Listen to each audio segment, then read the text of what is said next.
Welcome to Leadership Where It Matters Most. The family is the most important institution in the world. The future of the church passes through the family.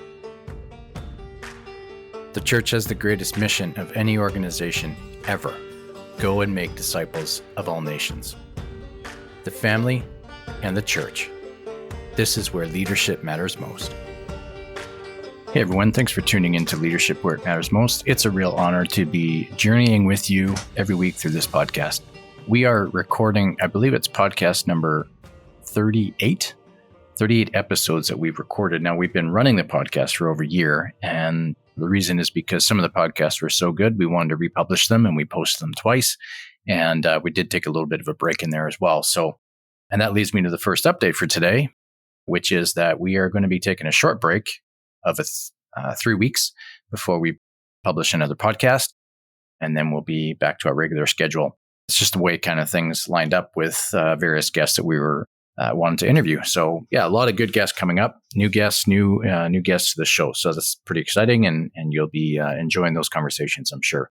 And today's episode is unique because I actually do not have a guest today. So today I wanted to jump on here. It's going to be a shorter episode, but I wanted to just provide some words of hope and encouragement because there's some data that's out there that is trending in the right direction, as they would say. And I want to just share that with you in case you're not aware, make some comments about that, and even use some of the words that Bishop Barron spoke a number of years ago about some of these data trends and kind of build off what he said and offer some encouragement there. So that will be today's episode. So glad you're here. I hope it's an encouragement for you. So there's a couple of new trends that are happening out there. Some people are aware of them, others not. So I'm going to be sharing these with you as though you're not aware of them, just to give us a good foundation for understanding what's unfolding in front of us.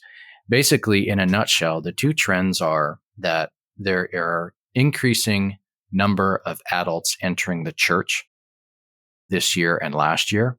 And the second trend that is out there is that the so-called rise of the nuns, that is individuals who claim on various, census forms and that kind of thing, when they have the opportunity to talk about where they're at in their religious journey, that there's been over the years a growing number of nuns, those that are non-affiliated with any religion. Some would call themselves atheists, some would call them themselves agnostics, and others just say, I have no particular affiliation whatsoever. So, yeah, you've seen people like Bishop Barron making a lot of comments on this because the trending was quite pronounced. There were some that were doing these studies that predicted that by the year 2070, that the category of religious nuns would actually be the majority category in the United States. A lot of these studies that's been done are down in the States. So I'll be quoting those, and that's why I make reference to the United States. So yeah, a lot of the studies were showing that if the trajectory continues as it is unfolding every year, that by the year 2070, the majority of people would be nuns, non-affiliated. So where this kind of was first alerted that there's been a flattening of the curve, if you will, a cease in the ongoing trajectory of increasing numbers, comes actually from a study called the 2024 Cooperative Election Study. Now, this is a very large sampling size, and it's post-election data, and the inquiry is made about their religious status, and people are given the opportunity to, claim Catholicism, they're Protestant Christian, Jewish, et cetera, et cetera. So it's from that data that we've been seeing all of these trends. So essentially, what we're seeing is that the rise of the nuns is seemingly over. That from the year, I think it was 2008 all the way up to 2019, it was nothing but up and to the right, if you will. The increased number of people claiming to be atheist, agnostic, and nothing in particular. And then what happened in 2020 is essentially they all plateaued. And over the last 2 years, when it's been reporting, it's actually showing a decrease. If anything, there's a hint that things are actually moving very slowly in the other direction. So a number of people are claiming indeed that they're people of faith. Now, the other particularly hope-filled stat that's out there is specific to Catholicism and how we are seeing larger numbers of people actually becoming Catholic. So when the data is being reported, there's two categories of data. There's what they call catechumens, of course, and what they call candidates. So catechumens are those adults that are receiving baptism into the church. And then you've got candidates, which are people that have already received baptism in another Christian denomination, but they became confirmed in the Catholic Church. And so just some stats that are out there. And this particular reporting is from The Pillar, but I've seen things in Catholic News Agency as well. So an encouragement. For example, a lot of the dioceses in the States are seeing kind of, increased numbers. Some of them actually record numbers. So as an example, the Archdiocese of Baltimore has 778 people coming into the church, which is up from 668 people the year before. You've got an increase of about 25% in the Archdiocese of Boston. Detroit reports that they now have 977 people coming into the church at Easter, which is up from 793 people the year before. You see trends like this in Louisville, in Philadelphia, in San Francisco, in Washington, D.C., Cleveland, Ohio, Memphis, Tennessee, Orlando, Florida. Orlando, I think they have 800 people coming into the church, which is an increase of almost 51% from the previous year, which is outstanding. In this particular data set, the Archdiocese of Vancouver, I think, was the only Canadian diocese that was actually reporting. And we indeed have 720 people entering the church, which is double last year's already record-breaking numbers. And you see some of the stats also throughout some of the dioceses in the UK. Sydney, as an example, they're up about 20% from the previous year. One of the stats I saw is that in France, I think there are 30% more adult baptisms this year over last year, and it was 30% last year over the previous year. So, both of these things are encouraging stats and data.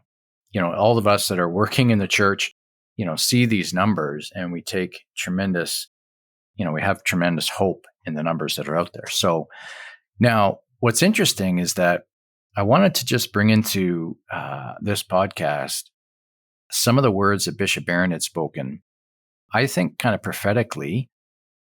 I think it was in 2019 when he was starting to really kind of champion this trend of the rise of the nuns, if you will. For those of you who follow Bishop Barron, you would have saw him speak about this a number of times. And he once gave a talk, and I think he actually gave this talk a number of times over a course of a year or two. But he gave a talk about sort of 5 strategies that we can employ within the church in reaching out to the nuns. So just in a nutshell, what he spoke about is the first thing was kind of reproposing the ministry of justice, if you will. And he went back to times of Dorothy Day and even of Mother Teresa. He said that we have always championed justice in the Catholic Church, and reproposing this work of justice to the next generation, to the nuns, was definitely something he was encouraging. And you see that kind of in, service and volunteering in things like soup kitchens or thrift stores, things like that are very, more typical. What I would say now, and this is even just 5 or 6 years later, that my sense on this is that a new wave of justice is really caring for the dignity of the human person, I think is something specifically that we can repropose as church. When you see the epidemic of loneliness and isolation, particularly with seniors, there's even, increasing trends of anxiety and loneliness among teens. They're all connected to each other digitally, but friendships aren't really there. Learning how to navigate and being strong witnesses to the dignity of the human person suffering in those ways, I think is another way that we as church need to get into this. I think that even people that are experiencing detransitioning is an area of care for the dignity of the human person that we're going to have to get into. Struggling with their sexuality, wanting to live a life of chastity, which we are all called to live, but to do it maybe when they have to recognize that they sometimes are struggling with same-sex attraction and things like that. So absolutely, we need to continue to propose things like serving in soup kitchens and areas of justice to come against that which oppresses human beings and all the rest of it. But there are new fields, if you will, that are opening up in terms of caring for individual people and the dignity of the human person in very complex situations. So I would propose that that's a new area that we're going to have to be comfortable wading into, because we are experts in humanity. The church has always had such a firm grasp on the majesty and the dignity of the human person. And we need to see that and be champions of that in every area of life. The second thing Bishop Barron was speaking about years ago is the role of beauty in, wooing the religious nuns into considering things of faith. And of course, he spoke about the traditional areas of beauty like art and literature and certainly liturgy. He even spoke about websites, things being beautiful, because that's often the very first place that people interact with parishes is in their websites, in their digital presence. And so I absolutely would support all that. If we think about what has changed in the social fabric, what are some other areas that we might want to be looking into in terms of proposing beauty? Well, I would speak very strongly that one of the great opportunities that we have, I think, in revealing beauty is in family life. I have said many times, perhaps on this podcast as well, that the missionary dimension of the family has never been more important than it is today.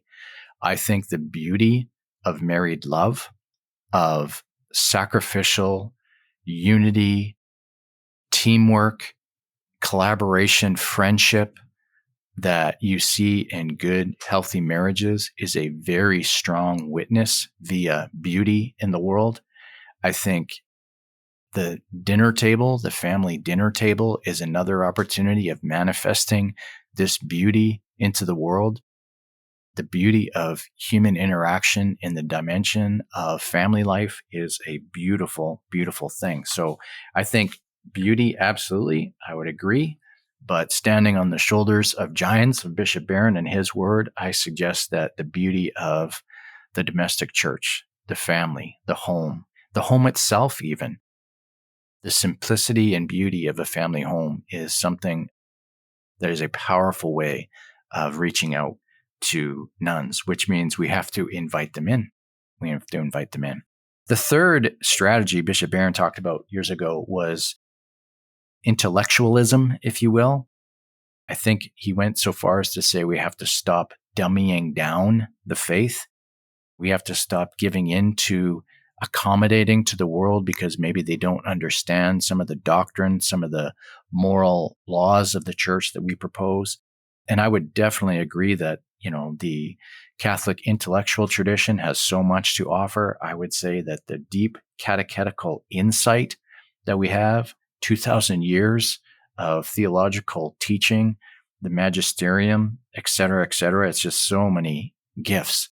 Frank Sheed, one of my favorite Catholic apologists, would often say, you cannot love something that you do not know well, and you're bound to know. Your knowledge of Christ is bound to be deficient if you don't understand the truths of the church that he established. And I agree with that 100%. But I also think in today's environment and in the social fabric, again, of today, that the humanities, the intellectual, robust knowledge of the humanities, psychology, even politics, business, there are things that the church can teach on these matters. Some of the great social doctrine of the church has specific applications for those in business, and it is beautiful and brilliant. But speaking into the psychology of the human person, there's so much that the church has to offer. What I would suggest is that this is not just a cerebral exercise, that truth is ultimately helping us be doers of the word, not just hearers and understanders, but doers of the word. So bringing the great intellectual tradition into more practical applications like business, psychology, politics and like is another, I think, opportunity.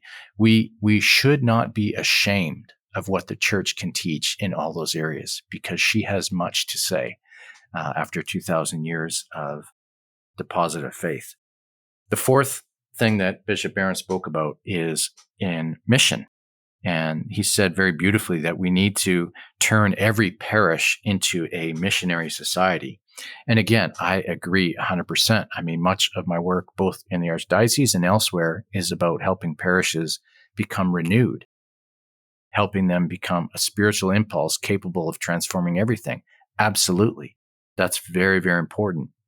Building on that, I would suggest two things. First of all, the locus, I don't know if that's the right term, but of the individual himself or herself as a missionary outpost.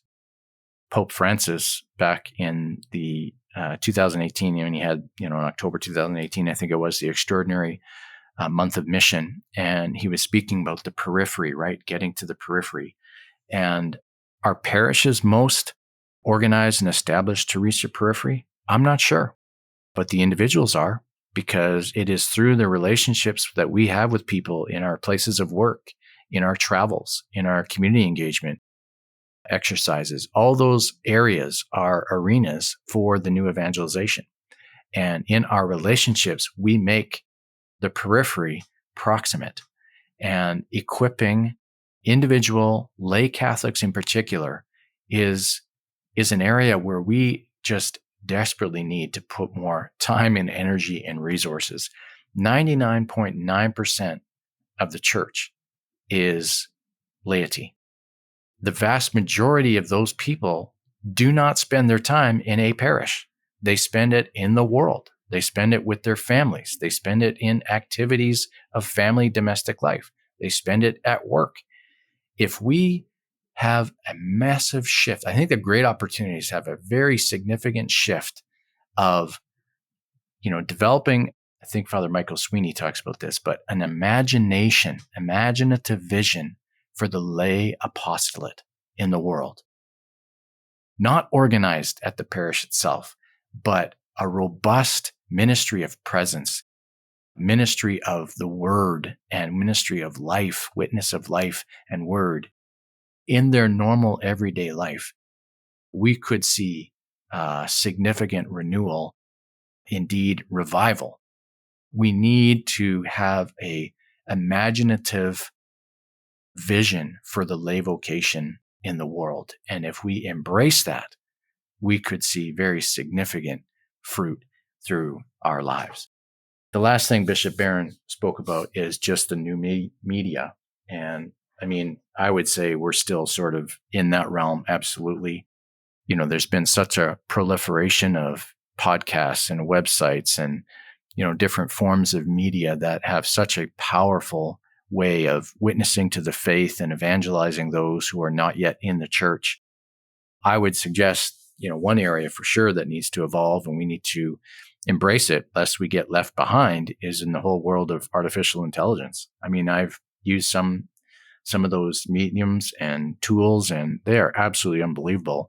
I'm going to have Matthew Sanders on the podcast soon, and he's launched into that ferociously. It's wonderful, but he started Magisterium AI and a couple other platforms that he's going to discuss on the show. But, just utilizing AI in a positive way is something that I would add to what Bishop Barron was speaking about. It's hard to believe that these 5 strategies that I'm quoting from him, I think he gave these in a series of talks in 2019, and just how much things have changed in the world of AI and in new media. So now here's the thing. We see these trends with, the flattening of the curve, the trajectory of the nuns. We see, way more adult baptisms this year over last year, and it's all around the globe. The one caution that I have as I think about these things is the caution against hubris. It's the caution against hubris, which is an overconfidence in knowing why something happened. An overconfidence that would suggest that, of course this is going to happen. This is the church, and the gates of hell will not prevail against the church. Of course, we would see this. And I think, the only thing worse than not learning the lessons from failure is not learning the lessons from success. I don't think anybody can speak with any degree of authority on why we're seeing the trends that we're seeing. Some of our people involved in lay formation could speak to, there is a slight increase in the number of adult baptisms in parishes that have kind of really adopted a pre-catechumenal way. Things like Alpha, Rescue, the Search being used as part and parcel within the RCIA program. But I don't know if you can actually make a statement of causation. There could be correlation, but not causation. But I guess what I'm suggesting here is that one thing we have to realize when we see these significant movements and we see the fruit and the actual metrics showing more adult baptisms, showing kind of a halting of the numbers of nuns, no longer increasing. The one thing that we can say for sure is that the Holy Spirit is the principal agent of evangelization. I was recently in St. John's, Newfoundland, and had the opportunity of doing a men's retreat out there. And it was an experience of cooperating with the Holy Spirit. When I would be on break and these men would come up to me and they would tell me their story and how it was so perfectly aligned to experience what they experienced on the retreat, the way it was organized by the locals and all that kind of thing, the emphasis on the sacrament of confession, of adoration, of personal prayer, all these things. It was like it was perfectly designed. And I think, of course it was. This is the Holy Spirit. He is the principal agent of evangelization. So I guess what I'm saying is that, once again, it comes back to how important prophetic listening is to cooperate with the Holy Spirit in the mission and the ministry of evangelization is to take our lead from him. It is to be continually in prayer and understanding what he is up to and be involved in that work. To bear fruit, which is the word that Jesus gave us in the Gospel of John, to bear fruit actually means, in the original language, to support the work already in progress. To support the work already in progress. One of the works that I see happening, particularly with young people, and I would say even more focused, particularly on young men, is this desire for meaning. I think, and other commentators have said this, so maybe I'm just being an echo here, but I think part of the reason why we're seeing this, halting of the rise of the nuns is simply that people have been exposed to so much that the world has to offer, and it has not led to any sense of deeper satisfaction or meaning in their life. They are as connected as you can be. They have experienced so much in new media, the immediacy of finding satisfaction. I mean, you can go on Amazon and order something and have it delivered within the hour. And you can have so much connection. I was texting my family on the way home from 38,000 feet, and it was immediate communication. But all of these advances in technology, in medicine, in new media, and all of that have not led to higher realities of meaning and satisfaction in life. And as C.S. Lewis said, if you have all that this world has to offer and still feel wanting, you have to conclude that you're made for another world. And so, yes, the numbers, the metrics are there. It's incredibly encouraging. I think we have to be very docile to understanding the reason why, that we have to understand and learn the lessons of success.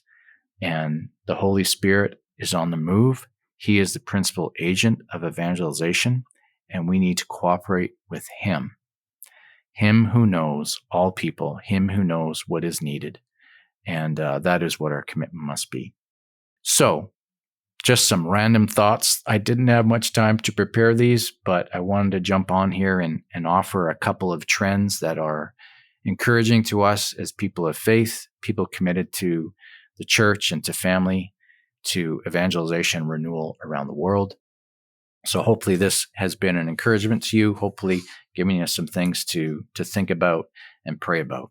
So until next time, and again, just a reminder, the next episode won't be out for a few weeks, but I wish you all a very blessed remainder of your Lent, and may we celebrate with great faith and joy the resurrection of Jesus Christ that changes everything. Thanks for joining, and we'll see you soon.